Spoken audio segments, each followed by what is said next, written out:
Hello, hello, hello. Good morning. Nice to see you. Hello to you as well.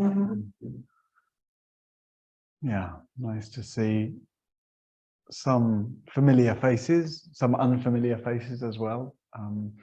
Maybe some of you are unfamiliar to me, but I might be familiar to you, or maybe I'm unfamiliar to you too. But hey, we've got a day to hang out together, really, and to just explore what it is to hang out here.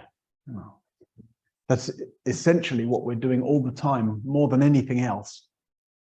We're hanging out here in reality, in consciousness, in the completely ordinary and yet completely bafflingly, perplexingly mysterious fact that there is anything here at all. And that there's a consciousness which is this medium in which experience is happening. And that's the thing I've been interested in since 1989, or at least a little before that, actually, a couple of years before that, when I was a teenager, just being struck by the fact that it's so profoundly mysterious to be human, to be conscious. And then that being compounded by the fact that nobody around me seemed particularly as interested or as confused as I was about that, which was the sort of the catalyst. So a look for teachings and practices that confronted the perplexity of being alive. And of course, those teachings and practices point not just to the mystery of experience, but this kind of fundamental ground of freeness. The fact that within everything that's going on, if we get to the heart of the matter, the heart of consciousness, we could say, or the heart of experience, the heart of reality, the kind of what's sometimes in the tradition called the groundless ground, the most fundamental dimension of everything is, by its nature, freely expressing, freely unfolding, freely presenting, freely displaying. Wonderful. That's good news. That's good news. It's like pointing to the fact that our birthright as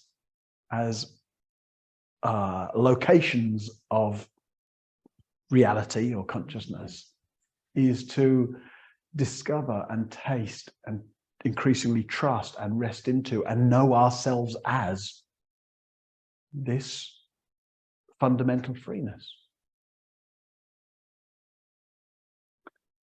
And we can find all kinds of doubts and seeming contradictions to that freeness, given all the myriad constraints, the sense of inner constraints, the constraints of my fears and habits and doubts and compulsions, the constraints of my history and the way that patterns me in various ways, the constraints of my opportunities, financial opportunities, professional opportunities, romantic opportunities, the social constraints that we feel to be placed upon us, that we see playing out in the world.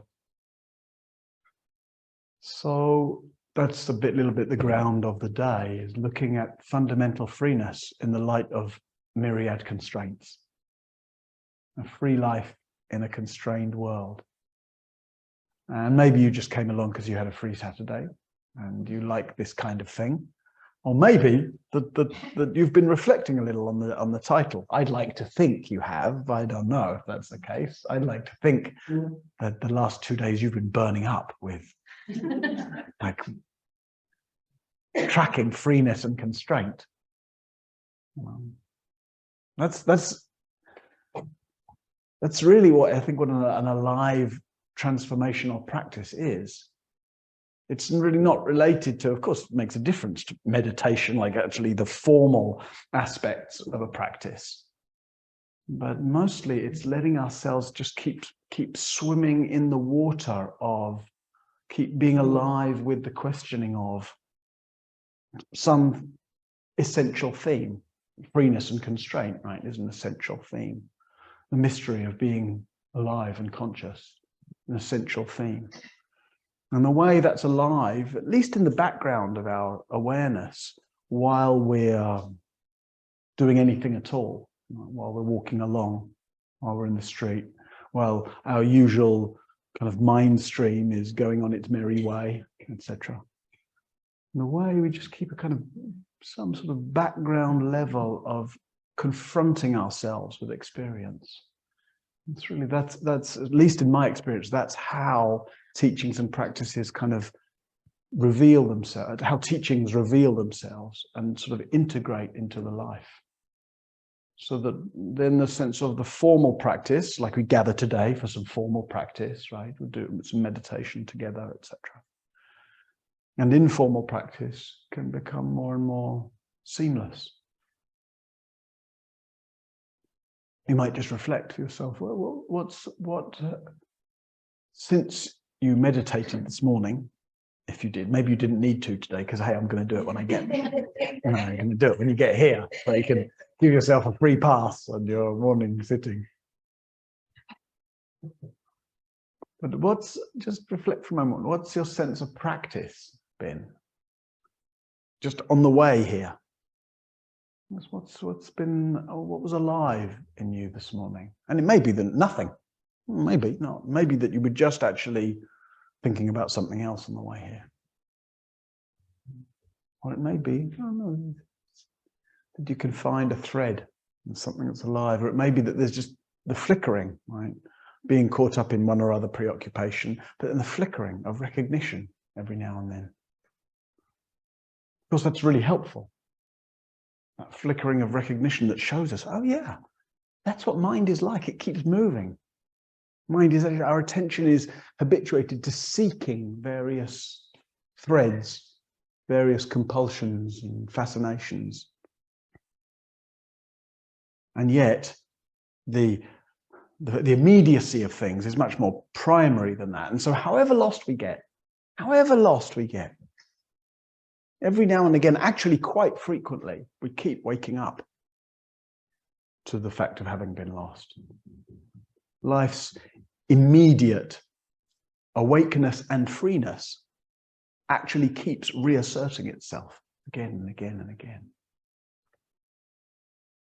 And the tragedy, of course, is that often when we wake up, no sooner have we woken up, we think, oh no, I was gone again, or I was caught up. And then we get into where I was caught up and why I was caught up and how long I was caught up. And what's that? You're just being caught up again. Right? Rather than the same process, walking along, being caught up, but then recognition keeps dawning. And to actually recognize the brilliance of that. Wow. Life's fundamental free immediacy has reasserted itself. That's what to call that, right? To recognize that, oh, here I am again. Rather than, oh, there I was again. There's a very different affect, right? Kind of rejoicing in the fact of having returned to where I am, rather than fretting about the fact that I was somewhere else.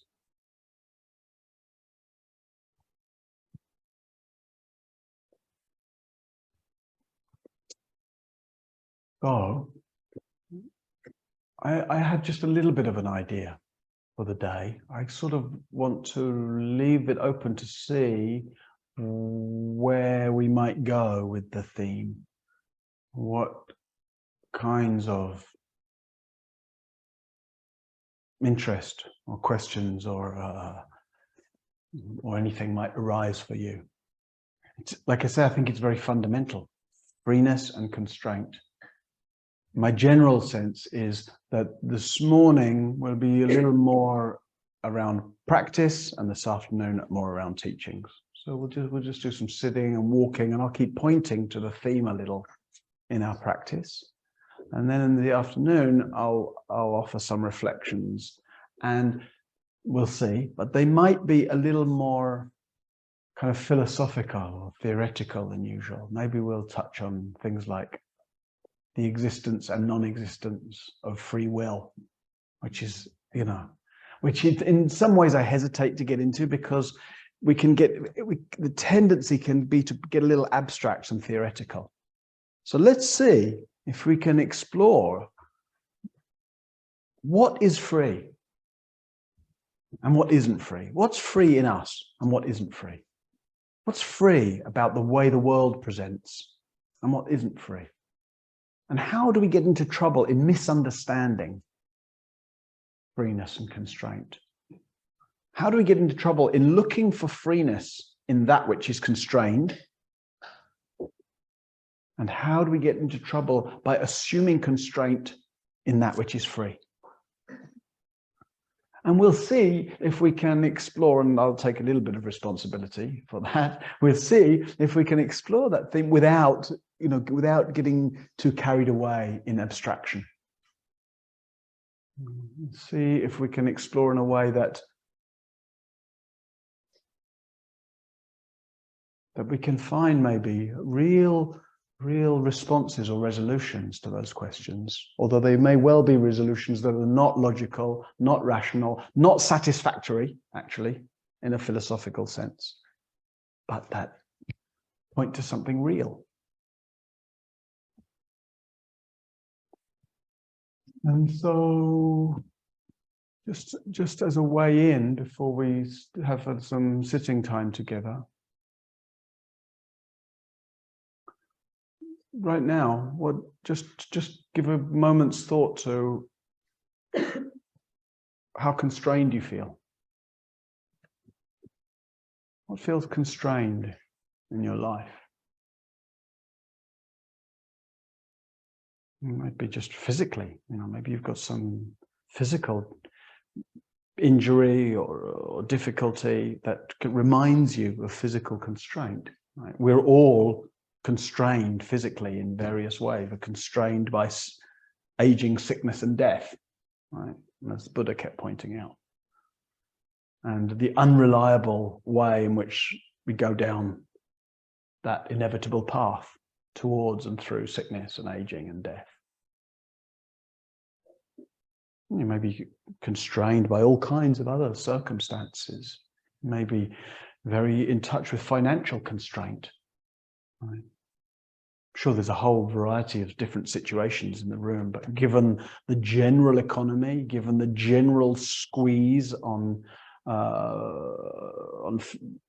finances and income and inflation, etc., I'm sure for some of you that sense of financial constraint is kind of present, and maybe the consideration of whether to come today was affected by that, or whether to buy a cup of tea before coming in. Was impacted by that. Maybe there's constraints in the heart in the midst of difficult conflict with somebody, failing relationship, a recent heartbreak, a bereavement. It's good to just remind ourselves of these fundamental constraints that touch the lives, the hearts, the wallets, of all of us in various ways. So we go through a life and a world that is in many ways shaped by constraints. We're constrained in what we can do and can't do, in all those different ways. We're constrained by our beliefs often and by our fears. And we're constrained by inner forces, and we're constrained by outer forces. And yet, even within the world of constraints, we also enjoy a lot of freedoms. There's a lot of things that could have gotten in the way, right? You could be too sick today to come here. Maybe there are people who plan to come here and then, they're sick and they can't come. So while it's important to recognize the constraints that are inherent, because if we don't recognize that constraints are inherent, we tend to blame them and think, I shouldn't be constrained. No. is it Jerry Maguire, that movie, Tom Cruise movie? And there's something, I think it's that movie. And he's driving along and he's upset about something, and then he's changing radio stations, and he puts on, I think it's a Rolling Stones song. I'm free to do what I want any old time. And he kind of turns it up and he's like singing it out. And it's supposed to be a euphoric moment in the movie. But when I watched it, I remember just the kind of feeling the desperation. Like, that ain't freedom, buddy. I'm free to do what I want. My God, that's not freedom, that's a tyranny.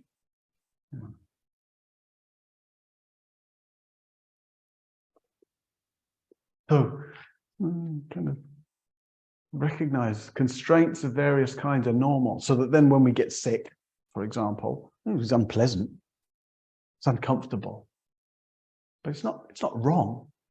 It's not that life has got it in for me, not like God's been following me around and, all right, I'll make you sick today. Except that's how we take it sometimes. Oh, it's not fair. No, okay, but why is life supposed to be fair? What a weird idea that life should be fair.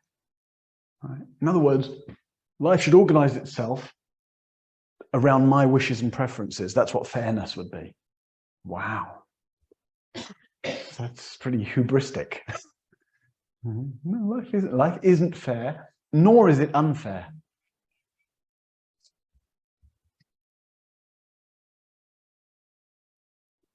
So reflect a little on the constraints, so as to relax, actually, in some of the constraints. Even though we may see some social constraints that need us to stand up against, speak out against, some way that we can simultaneously be at ease with the inevitable constraint, because we can, and we would be well served to stand up and speak out against certain constraints, certain social injustices, etc. While also recognizing the world will always be constrained.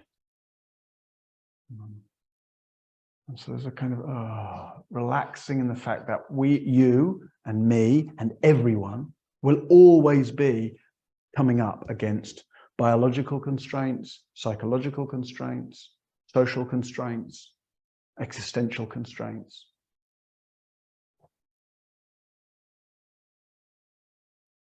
And actually the social freedom that we enjoy, that we're able to be here today. The economic freedom that we enjoy, that we're able to be here today. The geographical freedom that we enjoy. Many, probably most of the world,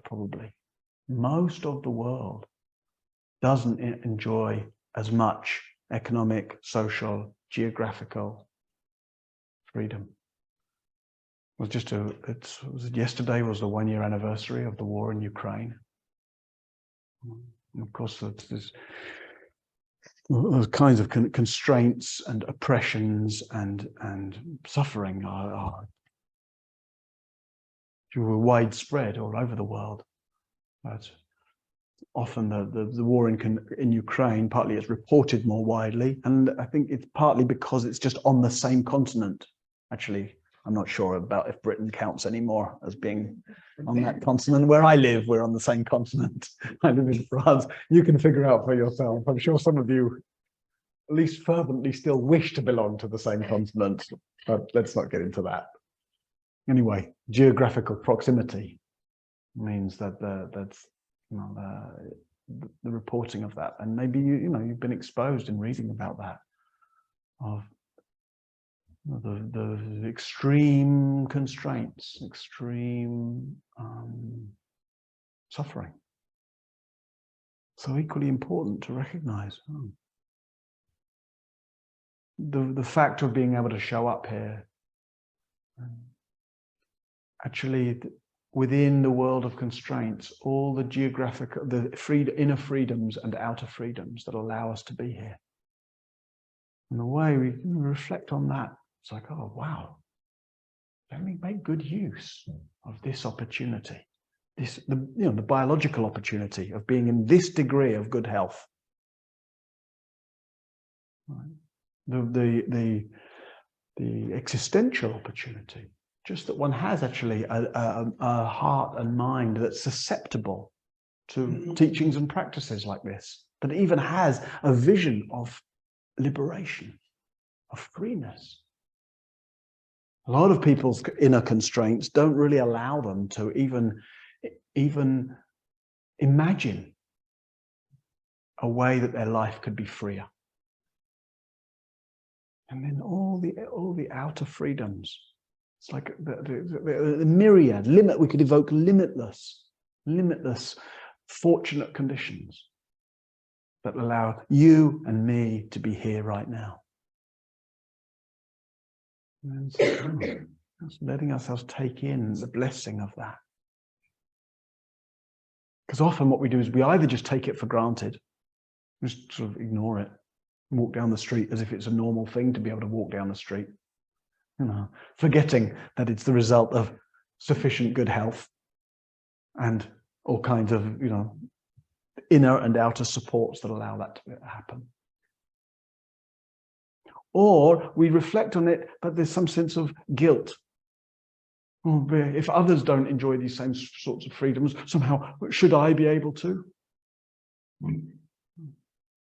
Of course, feeling guilty isn't helpful. It's not helpful to one's own sense of freedom. It doesn't help. Me feeling guilty doesn't help anybody else's freedom.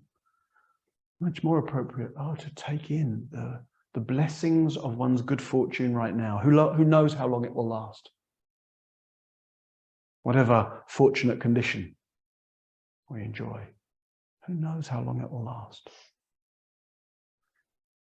So I'm glad you're here. Can appreciate that we are here. Let's make good use of the day together.